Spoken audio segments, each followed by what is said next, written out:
My daughter was rushed to the emergency room after a car accident. They say she ran out onto the road unexpectedly, but for one, I can't believe it. She's a very cautious girl. She was in a comatose state, and it was doubtful she would survive. I was praying to God for her safety. But my husband seems unconcerned that our daughter was in danger. He even started talking about money in case she passed away. My husband's attitude made me distrust him. Then, our daughter miraculously regained consciousness. Yet, in the midst of my joy, she confessed something to me. You know, my dad. Hearing this, all the relatives would later become furious. My name is Francis. I'm 35 years old. I work hard every day as a company employee. My family consists of my husband Tony and my 80-year-old daughter Eva. We lived in a house together. I met Tony at a drinking party in a club I joined in college. We happened to be sitting next to each other and had a chance to talk. He was a bit of a goofball, but had a cheerful sense of humor, and he had many friends, both male and female. I really enjoyed talking with him too. We hit it off right away and started dating. We continued our relationship after college and got married 9 years ago and had a beautiful daughter. Tony and I are happily married. I have never had a fight with him. We lived happily ever after, or at least I thought so. My daughter Eva looks and acts exactly like me. Even when she was a baby, my relatives used to say she looked like me. As she grew older, she became more and more like me. My parents would say things like, "It's like Frances is back from when she was a little girl." At first, I thought it was just their patronizing comment. But then, I checked my parents' photo album. I found that Eva looked exactly the same as I did when I was a kid. Even my mother's friends joked that we looked like identical twins. But while Eva certainly looked like me, she was smarter than I was. She was speaking quite well at the age of 2, and she could read and write at an early age than the other children. Eva had many friends at school because of her kindness and leadership qualities. I may be a foolish parent, but Eva was smart and bright, and I loved her very much. Tony, on the other hand, seems to be unhappy about something with such a daughter, because one day, he jokingly said to me, "It's kind of like having two Frances. She doesn't look anything like me. I wonder if she's really mine. I don't think she's that cute." His words offended me. I mean, if you're proud of your children's excellence, but to say she's not cute, what the hell kind of an idea is that? I was glad Eva was asleep when he said that, but she would have been absolutely heartbroken to find out that her father thought of her that way. And I didn't like the way he made it sound like I was cheating on him. So I argued with him. What a thing to say! She's our child, so don't say such a terrible thing about her not being cute. And what's this, are you sure it's mine? What the heck? Can you even tell the difference between what you're allowed to say and what you're not allowed to say? Tony must have realized that I was really angry, because he rushed to defend himself. "I'm just kidding, just kidding. Don't get so seriously angry. I'm sorry. I won't say it again." Tony apologized, and I forgave him for the moment. I felt a little sorry that I had gotten a little angry too. But later on, I wondered. I wondered why I didn't scrutinize Tony's comment more at that time.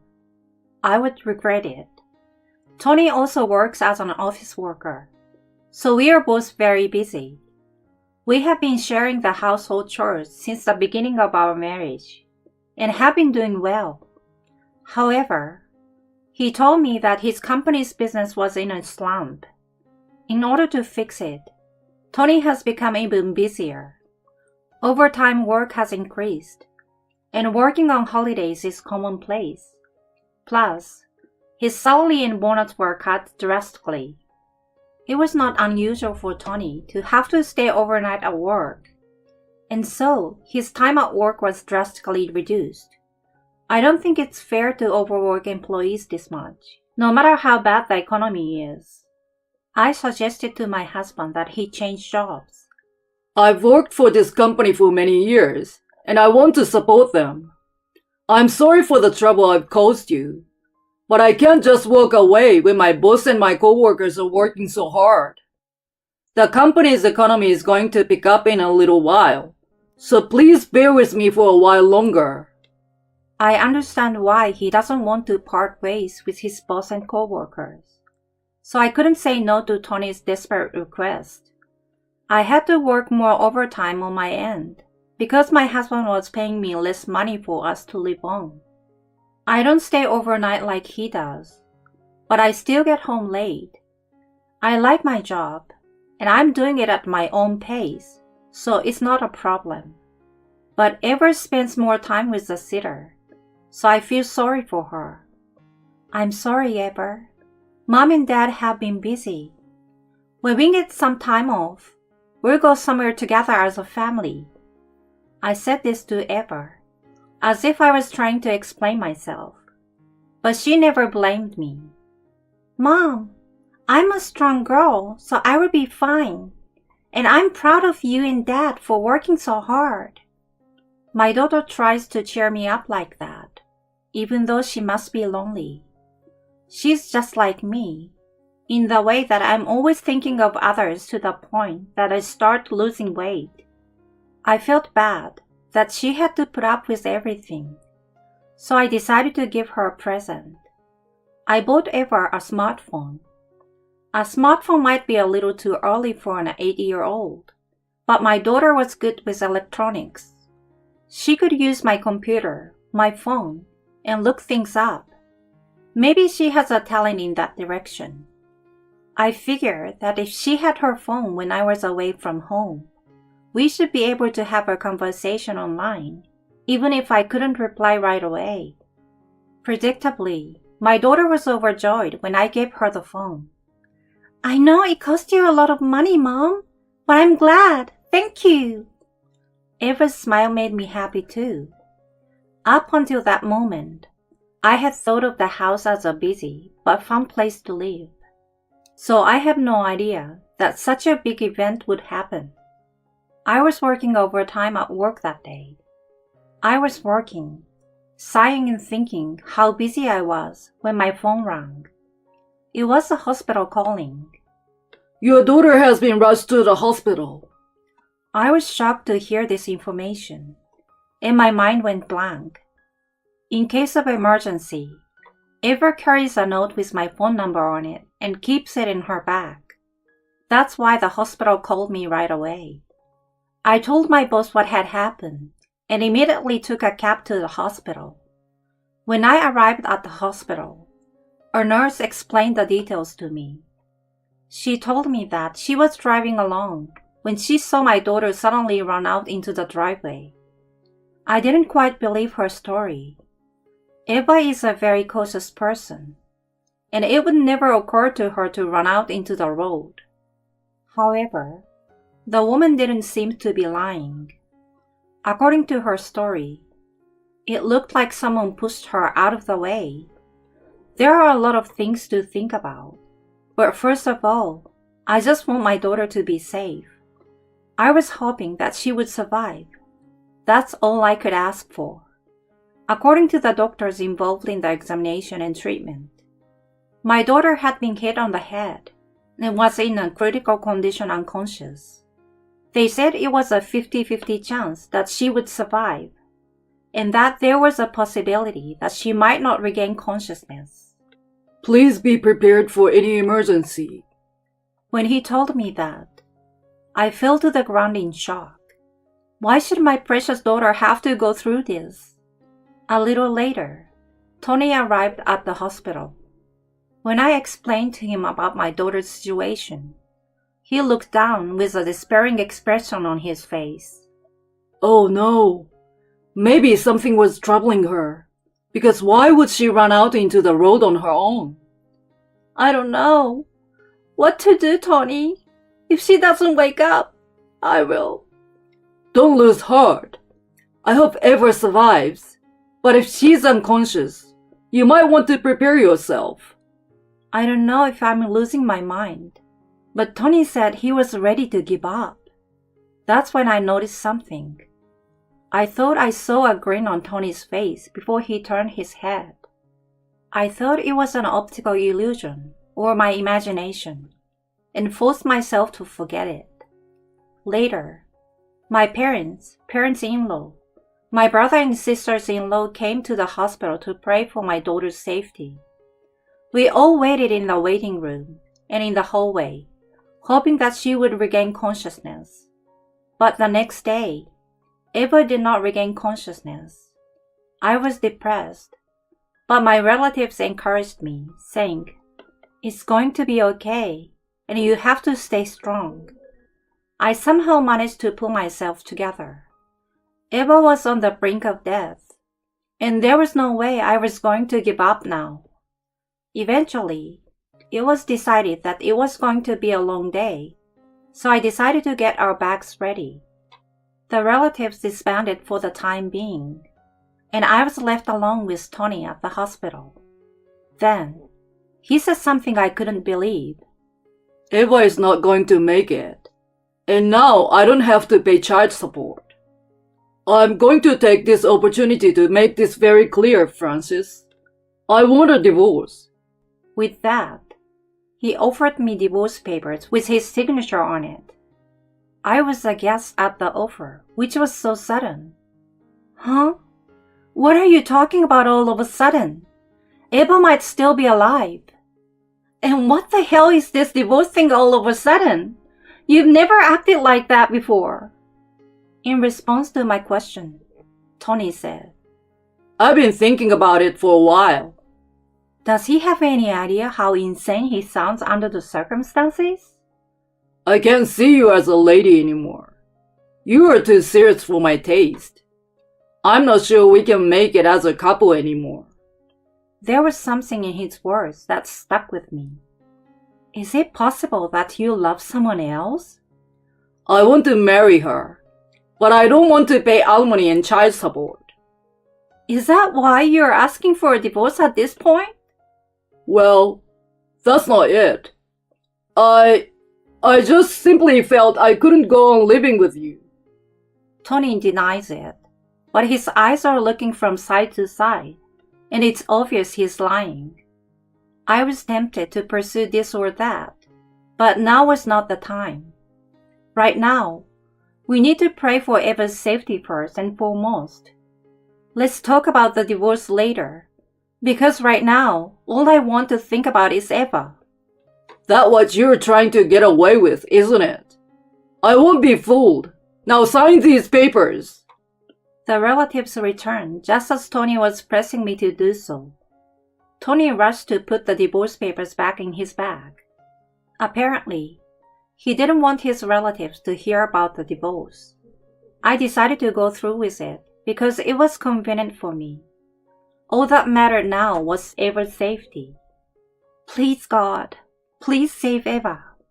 Perhaps my prayers were answered, because on the third day, she miraculously regained consciousness.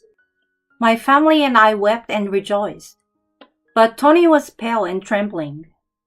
At that moment, he muttered to himself, Oh no, I didn't think. My husband's mumbling were so small that only I, standing nearby, could hear them. Why was he so upset? I would later discover the reason in my daughter's words. Eva's eyes were vacant, so I desperately asked her, Are you all right?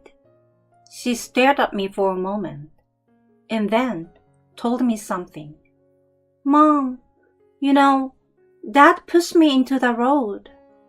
Everyone in the hospital room froze at Eva's sudden revelation, and we all looked at Tony. He could not say anything. He was only shaking. From the way he looked, He knew his daughter was telling the truth. Furthermore, Eva wanted me to take the phone in her bag, so I took it out. She instructed me to check the audio with the recording function, and I did as she instructed. Then, suddenly I heard Tony's excited voice. I enjoyed our last date, Michelle. You're such a cutie. I'd stay with you forever if I didn't have a wife and daughter in the way. It was a voice that clearly indicated Tony was cheating on me.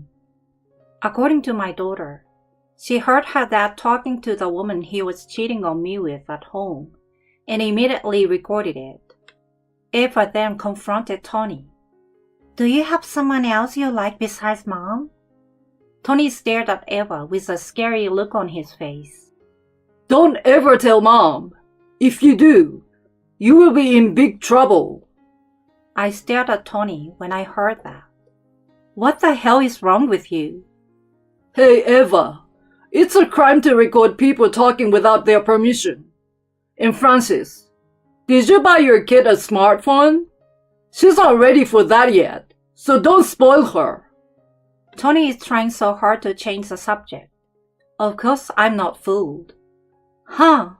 Don't play games with me. Spit out the facts. I yelled at him, and Tony started making excuses for cheating on me. No, I wasn't cheating. I was just talking on the phone with a colleague at work. I don't care about that. Now I'm asking if you pushed Eva. Well, I wouldn't do that, would I? Tony tries to make excuses, but he's clearly acting suspiciously. His relatives are also looking at him with wide eyes, as if they too find Tony's behavior suspicious. My father and father-in-law are especially furious. You son of a... He punches Tony in the face, and the rest of the relatives yelled at him. I can't believe you did that to your own daughter. You even cheated on your wife. Holding his beaten face, my husband started to cry and began to make excuses for the affair. I wanted to marry Michelle. She's 10 years younger than me. She's young and she's hot. It cost a lot of money to date her. This I later found out. Michelle is indeed young and pretty, but she's quite a scatterbrain. Tony lied about the company's business downturn so that he could go out with her. He was paying for her. I questioned him further. If I'd found out about the affair, you'd have to pay alimony in the divorce. So you hid the affair from me, huh? It's bad enough that Terp app found out. You should have kept your mouth shut, but you recorded it. But you're trying to kill my daughter. You are out of your mind. But he refuses to admit that he tried to kill his daughter. Eva is lying. I wouldn't have pushed my own daughter into the driveway, would I? I'm not that evil. And I don't think anyone would believe on an 8-year-old kid like that. You are a coward to the end of the line to get away with it after all this time. My fists shake with anger. If that's what you want, I would do the same. I stood before him in an imposing manner. I heard where Eva had her accident. It's a pretty big street, and there are surveillance cameras all over the place these days for security. More and more cars have dash cams. Tony was puzzled by my sudden remark, but I didn't care. I continued. I'm sure the police are checking the security cameras. If they don't find out anything, I will make a post on social media about that area, and to see if the dashcam caught your behavior. This is where Tony went pale. If you want, I will check out every store on the main street. I will show them your picture and ask them, have you seen this guy? Then, we'll get to the bottom of it. Tony got panicky when I told him that. Don't do this! Then, he started crying and telling me what happened. Michelle threatened to tell the company about the affair if I didn't marry her.